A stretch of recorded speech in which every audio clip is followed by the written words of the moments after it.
Good afternoon, I'm Faye Barker.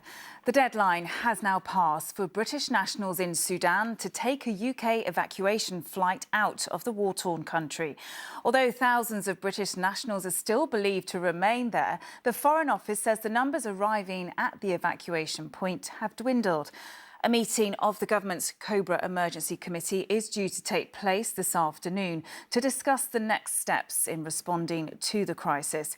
It comes after a fragile ceasefire was extended until Sunday night in Sudan, despite reports of continued fighting. Andrew Misra reports. Time's run out for British nationals hoping to get the UK's last flight out of Sudan. The deadline was midday local time to get to the extraction point, an airbase 20 kilometres north of the capital, Khartoum. Those left behind must now find their own route to safety. The UK government says it's rescued more than 1,500 British nationals from Sudan since Tuesday, as part of what it claims is the longest and largest evacuation effort of any Western country. Every single British national that has come forward and their eligible dependents has been put safely onto a plane. We are seeing those numbers declining significantly, and just like other countries, as those numbers decline, we have put an end date on this. We will maintain consular support in Sudan. The Deputy Prime Minister will chair a Cobra meeting this afternoon to work out what the next stage of that support looks like. More than 500 people have been killed so far in the battle between rival military groups. Fighting hasn't stopped, despite a ceasefire that's been extended until tomorrow night. It's expected to return with a vengeance. The situation in Khartoum is very critical. It's very dangerous. Very difficult, very sadful, situation is very disaster. With a lack of food and fuel supplies coming in, people are heading out any way they can. The last UK flight leaves Sudan at around 6 o'clock tonight. So, Andrew, what now for those British nationals who haven't made it to the airfield in time and may still want to leave Sudan? Well, that's it for the flights, but there are other routes available. People are heading to the border with Egypt and also to those boats at Port Sudan. But those journeys look set to get more and more perilous as this ceasefire comes to an end. And even if you do get yourself to one of those exit points, it's not necessarily the end of the story. We're hearing reports of people on that border with Egypt being quoted tens of thousands of pounds by drivers to take them across to safety. So plenty, I think, for them to discuss at that Cobra meeting this afternoon. Indeed, Andrew Misra, thank you. Now back here, some nurses will be exempt from strike action this weekend to support one of the UK's leading children's hospitals. Great Ormond Street Hospital had expressed serious concerns over patient safety. The Royal College of Nursing says it has agreed to all of the exemptions the hospital has asked for. Every state school in England could close if there is coordinated strike action from the 4 biggest teaching unions. The unions have proposed striking together in the autumn over pay. And the Royal Navy has launched an investigation after sensitive documents about one of its nuclear submarines were found in a pub toilet. The training documents for HMS Anson were reportedly found in a Wetherspoons in Cumbria.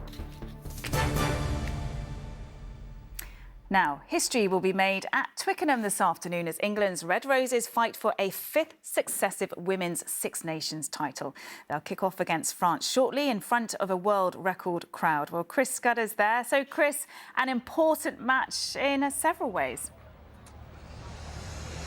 Yeah, landmark day, Faye, for women's rugby. World record crowd expected. Well, there's going to be 58,000 more. Never been that many women's rugby fans in a stadium before. Very much a landmark day. The world record currently stands at 42,000. That was the World Cup final last November in New Zealand, which England lost.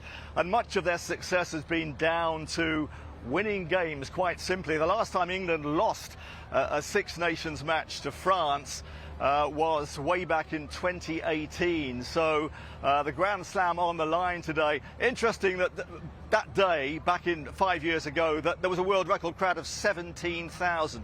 Now 3 times that. And, you know, this is the home of men's rugby. the women have played second fiddle because before they'd often play, or 4 years ago when they played Scotland here, they played off the back of the men's, and by the time they kicked off, the place was practically empty. So the game has come a long way very, very quickly, and the success of the Red Roses, they're simply almost unbeatable. Apart from losing that World Cup final last November, they haven't lost the Six Nations game for 5 years. Showdown today, England versus France, winner takes it all for the Grand Slam. Chris Scudder at Twickenham, thank you. The Hollywood actor Tom Cruise has been announced as the latest star to feature in the King's coronation concert.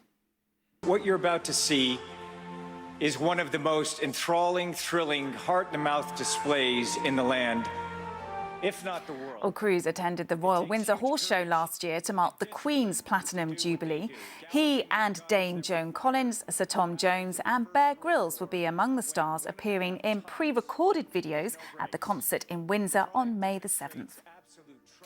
Meanwhile, the screen that'll provide privacy for the King's anointing during the coronation has been revealed. Behind the embroidered screen, the Archbishop of Canterbury will use holy oil to make the sign of the cross on the King's head. What's at the heart of it is all about collaboration. It's about the Commonwealth, how the countries work together, and how the King is, in fact, at the centre of that, and bringing together everybody, diverse countries, bringing them together to work together. And that's exactly how we've run this project. That's the latest. Lucy Watson will be here at 6. Until then, have a good afternoon. Bye-bye.